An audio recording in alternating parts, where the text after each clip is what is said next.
My name is Danica Rowan, and at 37 years old, I truly believed I understood what loyalty looked like until this morning proved me wrong.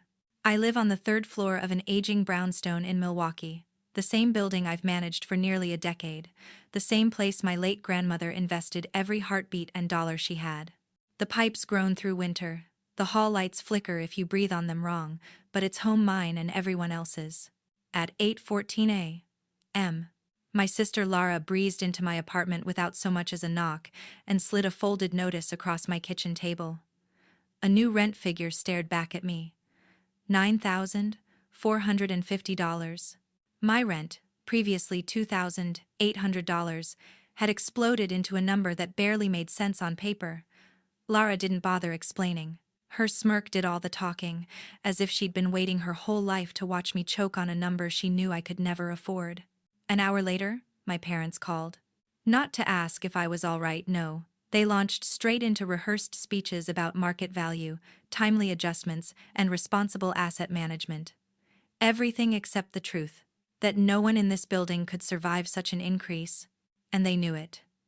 They insisted my rent had always been a family courtesy, and that courtesies expire. What they didn't know was that another set of documents, much older and far more powerful, still left faint ink stains on my fingertips. For the past 5 years, without Lara or my parents realizing it, I haven't been just the woman unclogging kitchen drains at midnight. Thanks to my grandmother, I've held a secret that flips their entire business strategy on its head. A secret that turns today's power play into the first move of their own unraveling. By late afternoon, exhaustion settled into my bones. I called my mother, hoping foolishly that hearing her voice might steady me. Instead, she spoke with a polished calm that felt scripted, telling me this was simply the way successful families evolve. My father joined in, firm but emotionless, as if my displacement had been decided months ago. They weren't angry. That would have been easier. No, what I heard was worse certainty. Certainty that I would fold, that Lara would win, and that I had no ground left to stand on. They were wrong. I wasn't the victim, at least not in the way my family imagined. I had become the obstacle, the piece they needed out of the way. When I ended the call, a hollow ache spread through my chest, and I stepped into the hallway to breathe air that suddenly felt too thin. The building pulsed with an uneasy quiet. Doors cracked open, whispered conversations drifted between units, and footsteps pressed against the worn wooden floors like they were afraid to be heard. Word travels fast in a place like ours, especially when the threat isn't theoretical, it's eviction. Mrs. Alvarez, who had lived here longer than I'd been alive, stood near the stairwell, clutching a pale envelope. Her hands trembled as she tried to steady it, as though the paper itself might tell her something different if she held it gently enough. The fear in her eyes gutted me in a way my parents' polished, business-minded rationalizations never could. Across the hall, Mr. Novak leaned against his walker, whispering the new rent number to himself as if repeating it might make it make sense. Farther down, the Kim family packed small toys into a cardboard box while their little girl watched, confused, asking questions they didn't know how to answer. There were no raised voices, no crying fits, just a quiet dread that hung heavier than any argument could. No one avoided me out of blame. They avoided me because hope itself felt brittle, ready to crack under too much attention. Their eyes asked the same unspoken question. How much time do we have left? And every time I opened my mouth, the reassurance I tried to give dissolved before it reached my tongue. I had known powerlessness before, but this was different.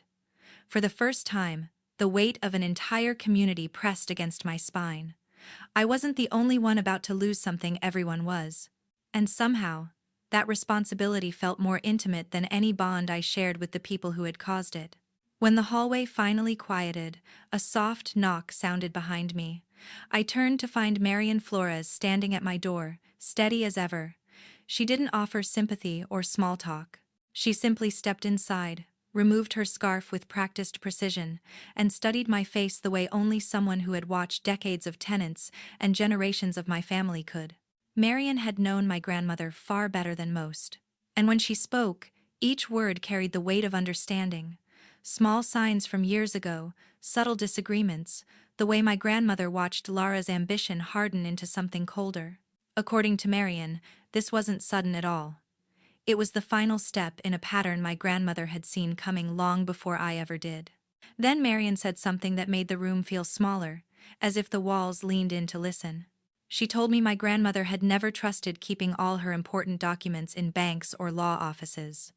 Grandma June believed too many hands touched things that didn't belong to them. Instead, she hid what mattered in places only someone who truly paid attention to her would ever think to check. Marian didn't know what those things were, but she was certain of one thing. Whatever my grandmother hid, it was meant for me, not for Lara, not for my parents, not for anyone who treated the building like a ledger instead of a legacy. Her voice didn't carry suspense. It was steady, practical, like she was pointing me toward a locked door I'd somehow walked past my entire life. She believed my grandmother had anticipated a moment like this, not the exact scenario, but the inevitable collision between ambition and loyalty, and she believed my grandmother had prepared accordingly. By the time Marian rose to leave, something in me shifted. The helplessness that had pinned me down all day loosened, replaced by a sharper, quieter resolve. She touched my arm gently before walking out, offering no comfort, no predictions, just certainty. Certainty that my grandmother had left something behind because she knew I would need it. When the door closed, the hallway was still again. But the stillness felt different now, like the building itself was urging me forward. By morning, that feeling hardened into clarity. I grabbed the ring of old keys my grandmother had handed me years ago, keys I'd never thought twice about, and headed downstairs. The basement door resisted like it always did in damp weather, but after a firm push of my shoulder, it swung open. A familiar smell of dust, old paint, and time drifted toward me. The space looked the same as always: forgotten boxes from former tenants, coils of extension cords no one claimed, and the low hum of the boiler creating a soft vibration through the pipes. But today, every shadow felt intentional, every corner aware of something I didn't yet know. I moved slowly, scanning shelves lined with memories of afternoons spent helping Grandma June dig through decorations and tools. She always called the basement the building's heart, messy, overlooked, but essential. If she hid something, it would be here. My fingers drifted along a shelf until they brushed the worn edge of her old sewing cabinet, the one she refused to toss even when the drawers jammed. With effort, I shifted it aside. A faint crack in the floor appeared too straight, too precise to be accidental. Kneeling, I hooked my fingers under the board and lifted. Beneath it sat a weatherproof box, small enough to ignore, heavy enough to matter. My heartbeat landed deep in my chest. Then, steadying myself, I reached for the lid. Inside the box lay folders bound tightly with elastic bands, several sealed envelopes, and a small metal tin that rattled when I lifted it. I opened the tin first. Inside was a set of old-fashioned brass keys, paired with a folded note, my grandmother's cursive looping gracefully across the page, steady even in her last months. For when the time comes, the simplicity of the message struck with more force than any explanation could. She had known something long before I ever sensed it. My throat tightened as I set the note aside and opened the first folder. The papers inside weren't sentimental keepsakes or scattered records of maintenance expenses. They were legal documents, structured, intentional, meticulous. At the top of the stack, stamped and notarized, sat the operating agreement for Rowan Heritage, LLC. And written clearly beneath it, without a hint of ambiguity, was my name. Danica Rowan, sole owner. My signature, printed neatly beside my grandmother's, stared back at me. Suddenly, memories clicked into place. An afternoon years ago, when she'd asked me to help with what I thought were routine management forms. She had walked me through every signature line, never revealing she was transferring the entire building into my hands. I opened the next folder. Printed emails, stacked chronologically, revealed exchanges between Lara and a developer named Colin Reeves, of Reeves Urban Capital. Their language was polished, careful, but unmistakably predatory discussions of projected resale values, vacancy strategies, redevelopment timelines. People like Mr. Novak, Mrs. Alvarez, the Kim family, reduced to impediments on a spreadsheet. The most recent emails urged accelerating tenant turnover, a phrase that made my stomach twist. One sealed envelope held a handwritten letter addressed to me. The ink had softened with age, but my grandmother's voice felt alive on the page. She confessed her fear that the people she trusted might one day value profit over people, ambition over compassion. She worried her building a home to generations would fall into the wrong hands. Then she wrote the words that rooted themselves deep inside my chest. You see people as humans, not numbers. That is why this place belongs with you. I hadn't asked for any of this, yet she had placed her life's work in mine. I closed the letter and sat back on the cold concrete floor, breathing deeply until the room steadied. Beneath the shock and fear, something sharper took shape. Purpose. I gathered every document, secured them in my bag, and rose. There was one person my grandmother trusted above all others with her estate, a quiet, meticulous attorney she spoke of often. Daniel Price. And it was time to see him. And if anyone could explain the depth of what my grandmother had done, it would be him. I climbed the stairs with the box held firmly at my side, my fingers brushing the same worn railing Grandma June used to steady herself. For the first time in days, the world didn't feel like it was caving in beneath me. It felt like I was finally stepping into a truth she had prepared long before I realized I needed it. By afternoon, hesitation was no longer an option. I drove across Milwaukee, past winter-bare trees and quiet storefronts, until I reached a narrow brick building wedged between a decades-old bakery and a travel agency, cluttered with faded posters. I recognized the name immediately, Law Office of Daniel Price, etched onto the glass door in simple serif lettering. My grandmother trusted very few people with anything she considered foundational, and Daniel Price had always been one of them. The weight in my bag reminded me why I was here. I needed someone who could see the architecture of her plan, not just the papers themselves. Inside, the reception area smelled faintly of polished oak and citrus cleaner. Calm, orderly, deliberate, exactly the kind of environment my grandmother would have respected. A receptionist gestured for me to wait, but only minutes passed before I was brought into a narrow office lined with framed pro bono recognitions and neighborhood development awards. Daniel rose when I entered. Late 60s, silver hair swept neatly back, eyes clear and steady. His expression held a familiarity not with me necessarily, but with the situation. My visit didn't surprise him. I handed him the folders. He began reading immediately, the rhythmic turn of each page revealing both understanding and confirmation. Grandma June had prepared him too. He paused longest at the handwritten letter, exhaling in a way that suggested both loss and quiet pride. Then he gathered the documents, aligning their corners perfectly before he spoke. His explanation came measured and precise. He detailed how Rowan Heritage LLC had been structured to operate completely separate from the family trusts my parents and Lara assumed controlled the building. The transfer of authority to me signed quietly years ago had been engineered to avoid detection and remain dormant until necessary. According to Daniel, I held full legal control over operations, revenue, and long-term decisions. Lara's attempted rent increase had no legal standing whatsoever. She acted out of assumed authority, not actual power. Relief steadied my pulse more than I expected. Daniel continued, sliding a ledger toward me. It documented routine maintenance withdrawals, but the pattern revealed something darker. Funds linked to redevelopment groups had been siphoned for years, long before Lara pushed her sudden rent hike. His tone never slipped into outrage, yet the precision of his explanation made the implications even sharper. The financial losses were significant enough to raise questions from any auditor, and the documents my grandmother had stored were clearly curated with intention. She must have anticipated how far Lara would push things and gathered evidence long before the rest of us understood what was happening. When Daniel finished reviewing the final page, silence settled over the room, thick enough to press against my ears. He folded his hands and explained that my next steps would determine not only the building's future but also my family's long-standing assumptions about control. He spoke deliberately about safeguarding every record, documenting any interaction with Lara, and preparing for the possibility that attempts to pressure tenants might escalate. His guidance was practical and grounded in decades spent navigating conflicts between property rights and community stability. In that moment, I realized why my grandmother had entrusted him with her deepest concerns. He wasn't just her attorney. He was her ballast, steady, thoughtful, capable of seeing beyond numbers on a page. He opened a cabinet and withdrew a binder labeled with my name.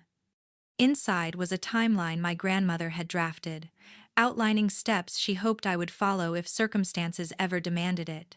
It wasn't a mandate, but a roadmap, evidence that she believed in me long before I ever recognized the responsibility waiting beneath my feet.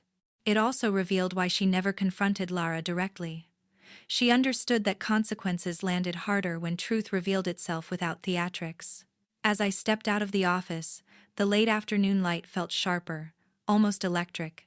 The binder rested in my hands like a quiet verdict, not against my sister, but against the assumptions that had shaped our family for years. Walking toward my car, clarity settled over me. The building wasn't just a place people lived, it was an inheritance of purpose, intention, and trust. And whether I had asked for it or not, it was mine in every way that mattered. By the end of the week, tension in the building coiled tight. Residents moved quietly between their doors, each sensing a shift none of us could name.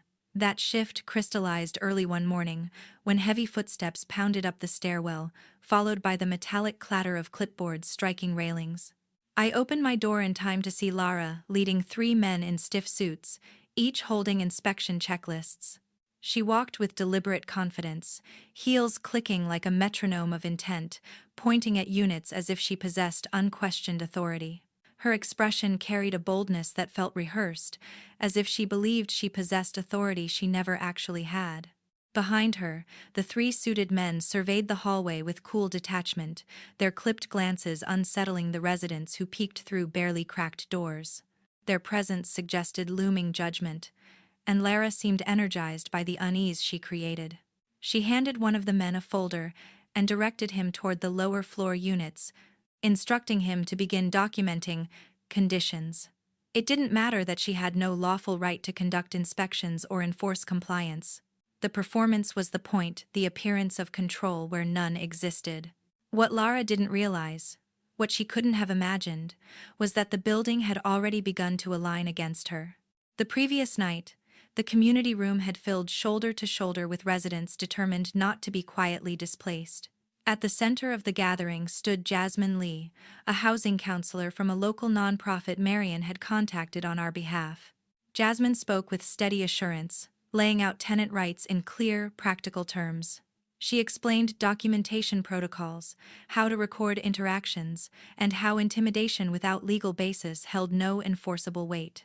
By the time the meeting ended, fear had loosened its grip. People who felt alone realized they weren't isolated at all. That resolve showed now. Doors opened wider. Residents stepped into the hallway in small, calm clusters, arms crossed, phones ready. Not confrontational, just unwilling to be erased. The suited men hesitated under the quiet weight of being recorded. Their practiced composure thinned, and one glanced at Lara as if asking silently whether she truly expected them to move forward.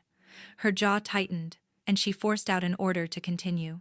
The first inspection took place in Mrs. Alvarez's apartment. She stood near the doorway with Jasmine beside her, grounding the moment with quiet presence. The men searched for issues that didn't exist: leaks, faulty wiring, structural problems. There were none. The unit was immaculate, a reflection of decades of careful upkeep. Lara waited for something, anything, to twist into justification. Nothing emerged. Her irritation simmered beneath a stiff smile. The same happened in the Kim family's apartment. Cleanliness, compliance, no violations. The men's questions grew shorter. Their tone lost confidence.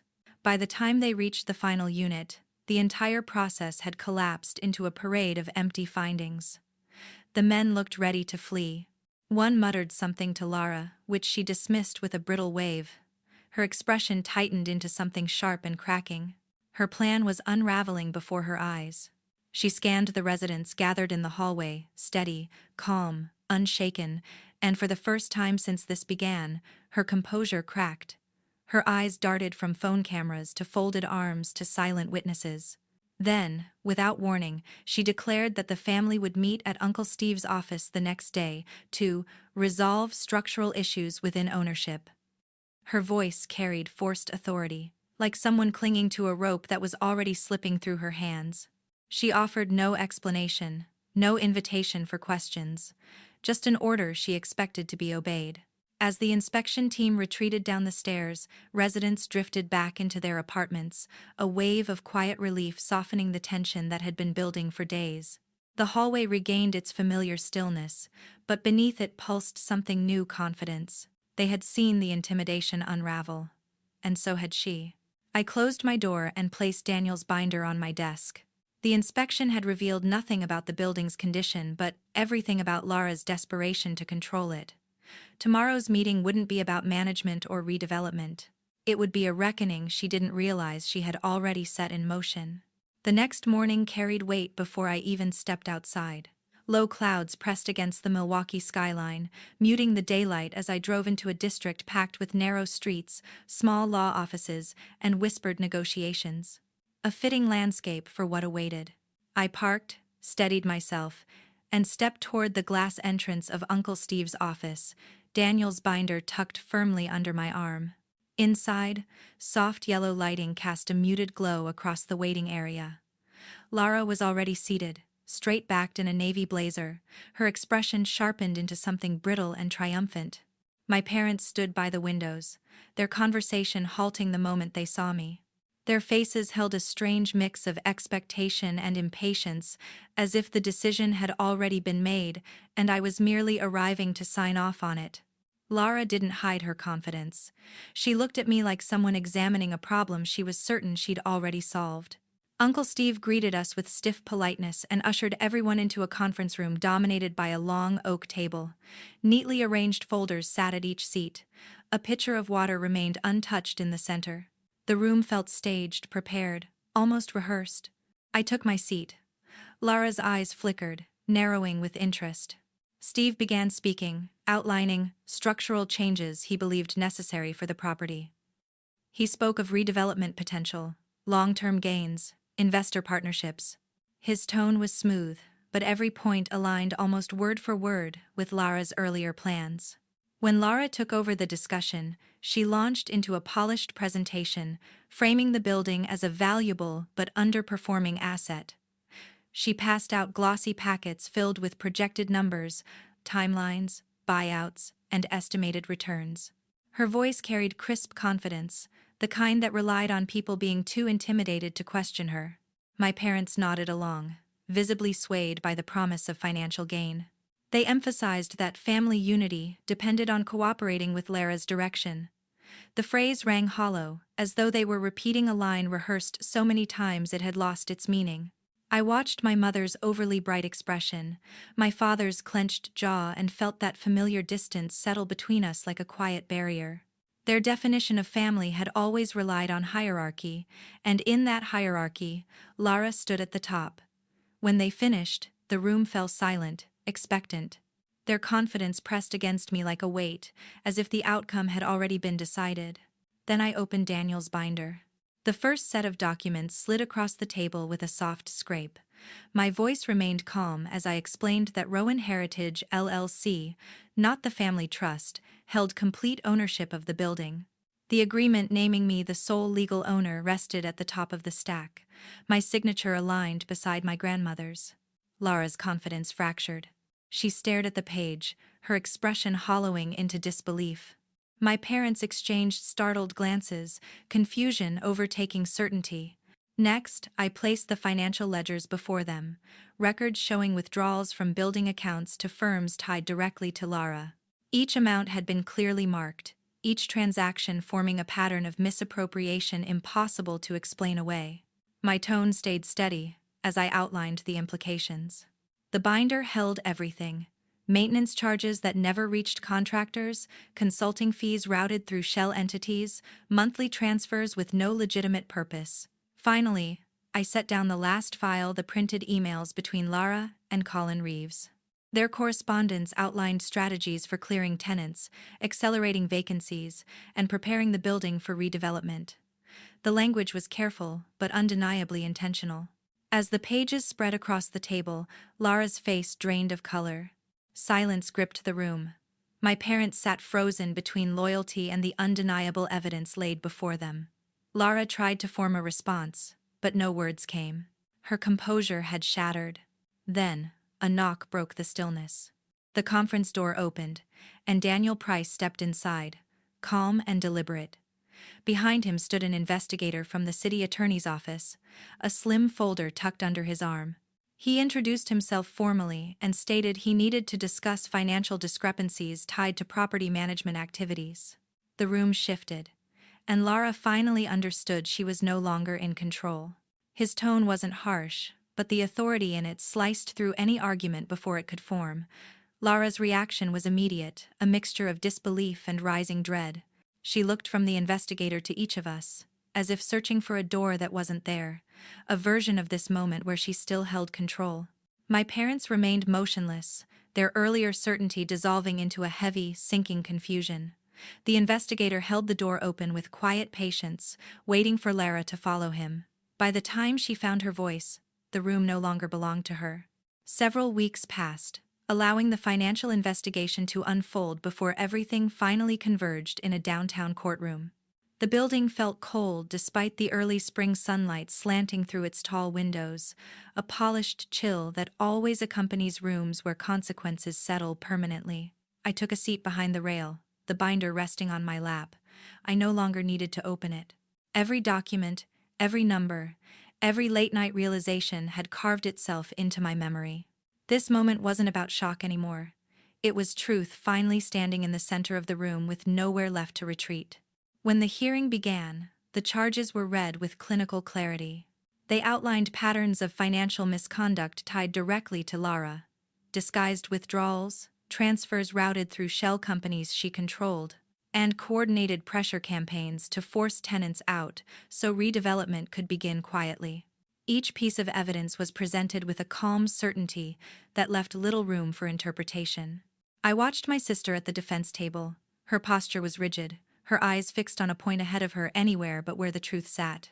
Under the sterile lights, she looked smaller, drained of the effortless confidence she once carried like armor. Witnesses came forward.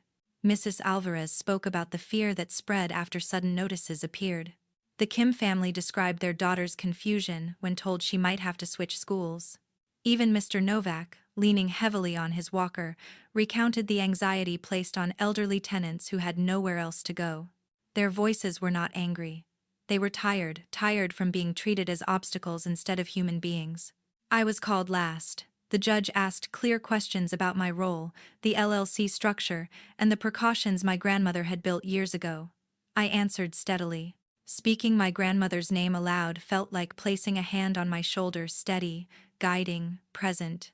When closing arguments ended, the decision came with firm finality. Lara was found guilty of financial misconduct and sentenced to a term in state custody, reflecting the severity of her actions. The judge emphasized the harm done to vulnerable tenants and the deliberate nature of her scheme. There was no outburst, no denial, just a quiet collapse in her expression, the realization that the path she had chosen had finally reached its inevitable end. My parents approached me briefly after the sentencing. Their faces carried a complicated mixture of worry, disbelief, and something that hovered close to regret but never fully surfaced. My mother opened her mouth as if searching for the right tone, and my father's hands tightened at his sides. They asked if I wanted to talk. I told them I didn't. There was no anger, no confrontation, just a quiet distance shaped by years of choices that weighed far heavier than anything decided in that courtroom. They stepped back, unsure, and I walked past them without looking over my shoulder. Outside, the sunlight felt brighter than it had in months. City noise blended around me, cars moving steadily, voices rising from cafe tables, the distant rumble of a train.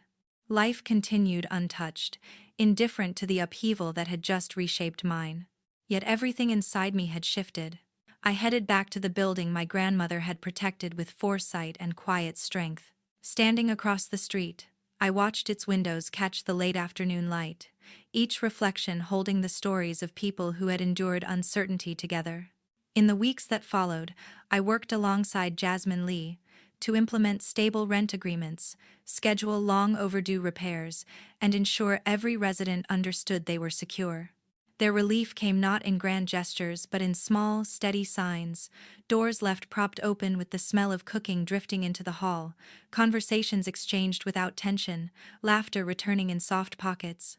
Each creak of the stairwell felt less like a burden and more like the heartbeat of a place finding its rhythm again. Late one evening, I stood at the entrance, letting the quiet wrap around me. The building wasn't perfect, it never had been. But it was honest. And it was ours. My grandmother's legacy wasn't the brick and mortar, it was the clarity to walk away from those who mistook domination for care, and the courage to protect what mattered even when it meant standing alone. If this experience taught me anything, it's this: family isn't defined by blood, but by the choices made when integrity is tested. And sometimes, the truest act of loyalty is refusing to follow someone into harm. Thank you for staying with me through this story. If you're still here, tell me where you're listening from. It means more than you know.